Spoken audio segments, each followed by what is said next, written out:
My girlfriend, 24, and I, 26, have been together for 2 years, but she chose her friend group over our relationship one time too many. I'm done. I don't even know where to begin with this chaos. I've been with Sophia for over 2 years, and I thought we had something solid.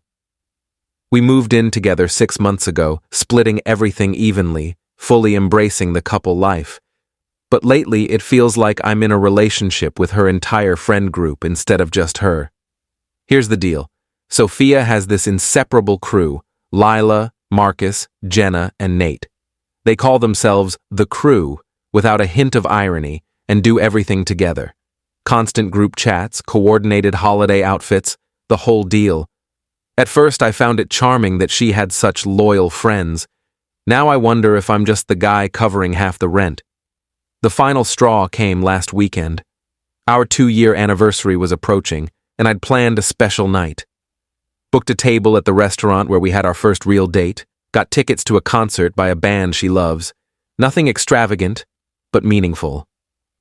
I found her in the living room, glued to her phone, scrolling through her friends' weekend Instagram stories. "Hey, I've got something special planned for our anniversary next Saturday," I said, sitting beside her. She looked up, and her face dropped like I'd delivered bad news. "Oh," she said, setting her phone down carefully. "Babe, that's the same night as Jenna's birthday bash. You know I can't skip that." My stomach sank, but I tried to stay calm. "What if you asked them to move it to Friday or Sunday instead?" She was already shaking her head. "No, you don't get it. Jenna picked Saturday because it's the only night everyone's free. Marcus has a work trip starting Sunday, and Lila's been so stressed with her new job. Plus, Nate just split with his girlfriend, so he really needs us right now." Her face lit up as she spoke, like she was perfecting her case. "We all need this night, Liam. The group hasn't hung out properly in weeks." "But it's our anniversary," I said, hating how weak I sounded. "This only happens once a year. You see your friends all the time." Her demeanor shifted. She leaned back, arms crossed, giving me a look like I was being absurd. "Love can wait, but friendship can't. They were here before you, and they'll be here after." I stared, stunned. The words hit like a punch. They'll be here after. Not if we break up. Not, God forbid something happens. Just a casual, certain after, like our breakup was already scheduled between their next group trip and Lila's birthday party. After all we'd built, I'm just a temporary fixture, rescheduled around their brunches. This wasn't the first time. My master's degree graduation, she went to Marcus's new apartment party instead. My sister's wedding last month, she was too tired from a 3-day music festival with the crew to be my +1.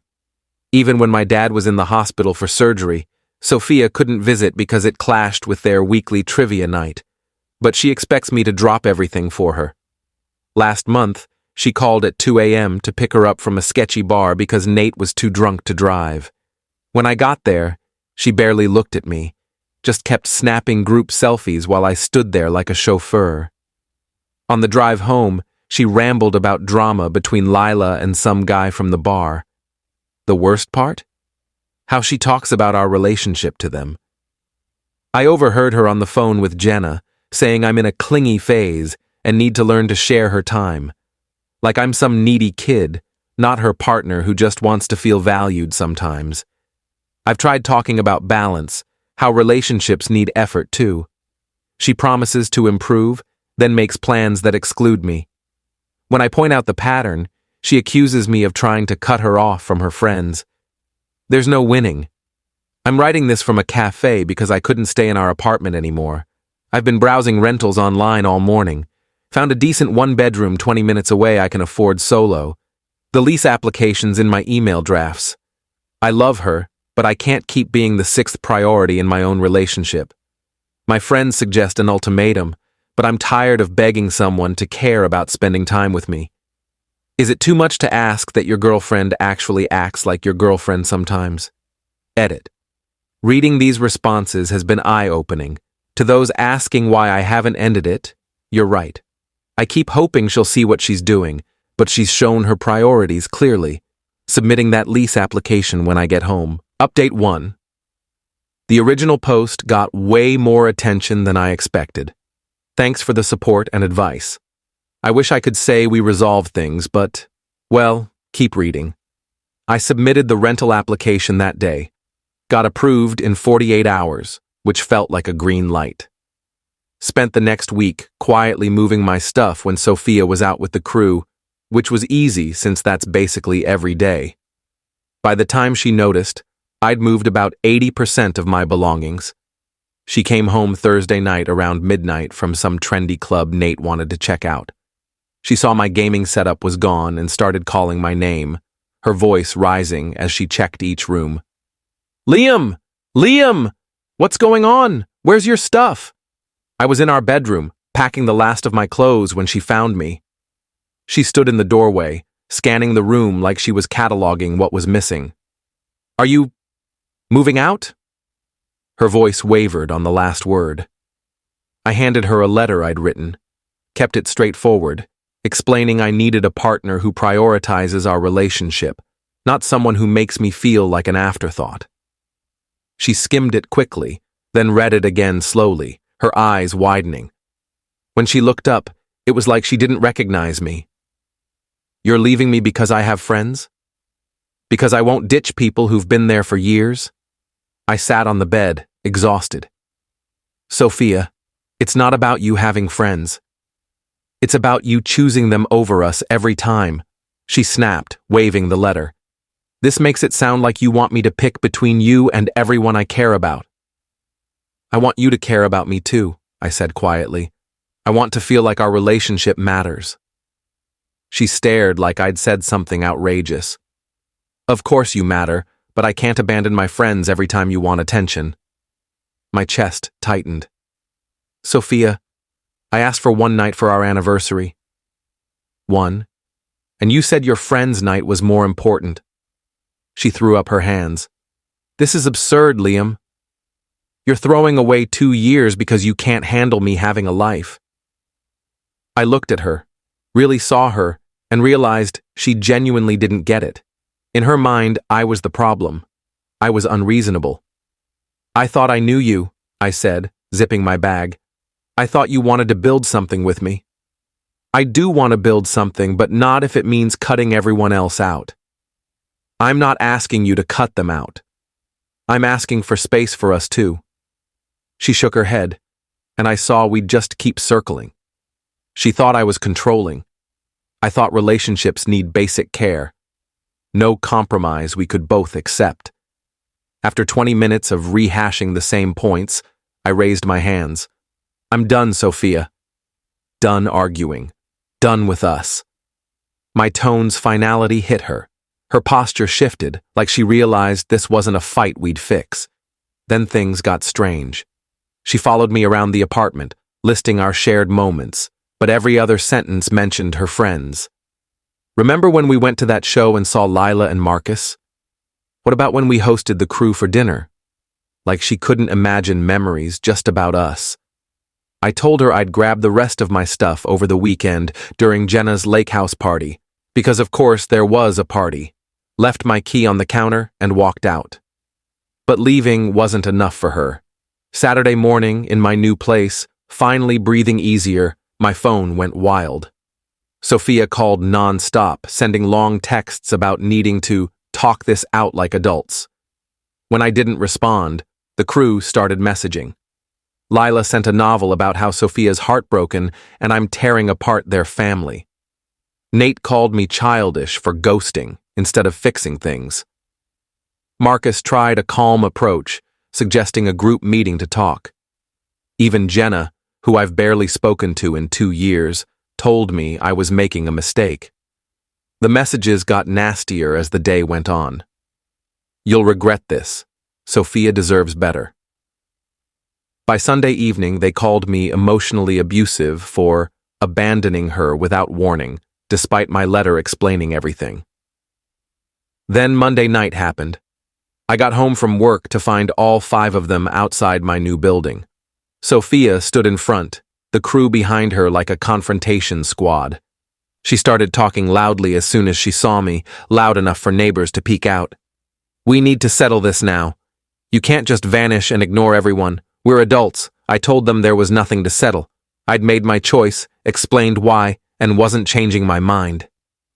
Nate stepped forward. "Man, you're being a selfish jerk. Do you know how much you're hurting her? Hurting all of us? All of them." I asked what I'd done to hurt people I hardly knew. Apparently, by dating Sophia, I'd joined their family system, and leaving her was like abandoning them all. It was the most codependent nonsense I'd ever heard. The scene was bizarre. Lila was crying. Marcus tried to mediate. Jenna was filming it all. For what? I don't know. And Sophia nodded like this was normal. I gave them 30 seconds to leave before I called building security. When they didn't budge, still demanding we talk like adults, I went inside and called. Security asked them to leave, which they did, but not before Sophia yelled, "This isn't over." That was 3 weeks ago. The calls and texts have stopped, but I still get occasional messages from random numbers, probably them using someone else's phone. I doubt they'll show up again. Building management's on alert. I don't regret leaving, but I'm stunned by how crazy this got. Who brings their entire friend group to harass their ex? What kind of adult does that? Update 2. I didn't think I'd post more about this, but life's got a sense of humor. Things on my end are great. The new apartment's awesome, work's busy but fulfilling, and I've reconnected with friends I neglected during the Sophia era. Turns out, when you're not playing chauffeur for someone else's crew, you have time for your own life. Who knew? But the real stories with Sophia and the crew. My friend Alex works with Marcus and says their group dynamics shifting. Remember Marcus getting serious with his girlfriend Ava? They got engaged 2 weeks ago. Ava thinks the group's immaturity is unhealthy and has pushed Marcus to set boundaries. Per Alex, Marcus is skipping weekly hangouts, responding less in the group chat, and focusing on his relationship. Sounds familiar? Sophia flipped when Marcus said he couldn't join their annual cabin trip because he and Ava planned to visit her family. "You're acting like Liam," she reportedly said, "because heaven forbid someone prioritizes their partner over group trips. It gets better." Lila got a promotion requiring a move to Seattle. She's tried organizing virtual hangouts and visits, but Sophia's been cold, saying, "Real friends don't ditch the group for a job." Lila's hurt by the reaction to her good news. Then there's Jenna and Nate. I didn't know the full story while with Sophia, but they've had an on and off fling for years everyone ignores. Now it's serious. They want a date, not just hook up after group events. Sophia's not thrilled, worried it'll mess up the group if they split. So when I felt sidelined, I was controlling. But now that Sophia feels sidelined, it's a crisis, and everyone's abandoning her. The best part, via Alex's girlfriend, who knows Ava, Sophia's telling people everyone's pulling a Liam on her. Like growing up and prioritizing adult relationships is a betrayal I started. She doesn't see nobody's taking her seriously. Meanwhile, I'm having actual fun for the first time in ages. Went to a show last weekend with college buddies I hadn't seen in forever. No group planning needed. No one demanded Instagram shots every 5 minutes or left early for someone's drama. It was a revelation. I've also started seeing someone new. It's early, but Emily's different. She has close friends but gets that relationships need one-on-one time to grow. Crazy idea, right? We had dinner Friday, just us, and she didn't touch her phone once. I didn't realize how rare that was until later. But here's the twist. 3 days ago, Sophia texted me. First direct contact since the building confrontation. "Hey, I know things ended rough, but I've been reflecting. Can we get coffee sometime? I think we both said stuff we regret." I stared at my phone, floored. After months of silence, this felt like a blindside. I didn't reply right away, but yesterday she texted again. "I know I messed up. I was young and didn't know how to balance things, but I'm learning and growing. I think we could try again if you're open." I showed the texts to Alex, who laughed. Apparently, word got back to Sophia that I'm doing well. seeing someone new, and seem genuinely happy. Alex thinks she's realizing a devoted boyfriend wasn't so bad. The timing's telling, her friend group's evolving, and she's facing the reality that people's priorities shift. So now she wants to revisit us. Where was this growth when I begged her to hear me for 2 years? I'm not replying. I don't owe her coffee or a chance to explain. I spent 2 years trying to make her see what I needed, and she dismissed it. I'm not here to be her fallback now that her social circle's changing. Edit. Some ask if she's truly changed, or if it's just convenient. Doesn't matter. Even if she's learned something, I've moved on. I'm building something with someone who gets what partnership means. Why go backward? Final update. Likely my last post on this saga, but I wanted to share how it wrapped up since so many followed along. Sophia's texts continued for a week after my last update. Nothing aggressive, just her trying to find words to get a response. Highlights. I get what you meant about balance now. The group's not the same. I used everyone to avoid real closeness. I miss our talks. Not even about getting back together, just talking. That last one almost got me. We had great conversations early on, but I reminded myself good talks don't equal a good relationship, and I stayed silent. Things escalated last Tuesday. Emily and I were at an Italian restaurant downtown when I spotted a familiar group in the corner. Sophia, Nate, and Jenna.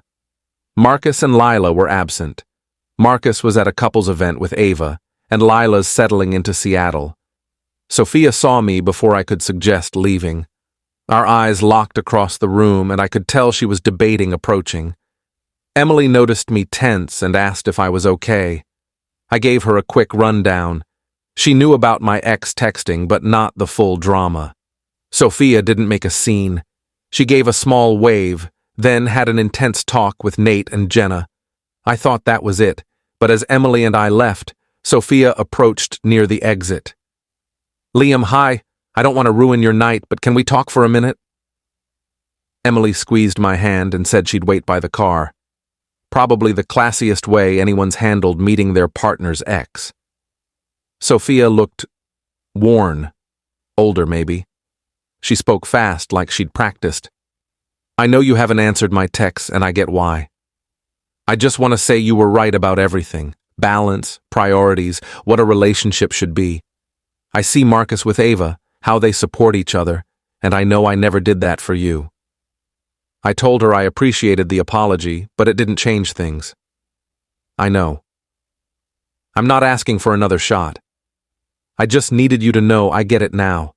I'm sorry, truly sorry for how I treated you and how I reacted when you left. It was her first apology without excuses. She glanced at Emily by the car and smiled faintly. She seems great. I hope she values you, and that was it. She returned to her table, I went to my car, and Emily asked if I was okay. I realized I was. The ironic epilogue. Per Alex, the crew's basically done. Marcus is all in with Ava and barely talks to the group.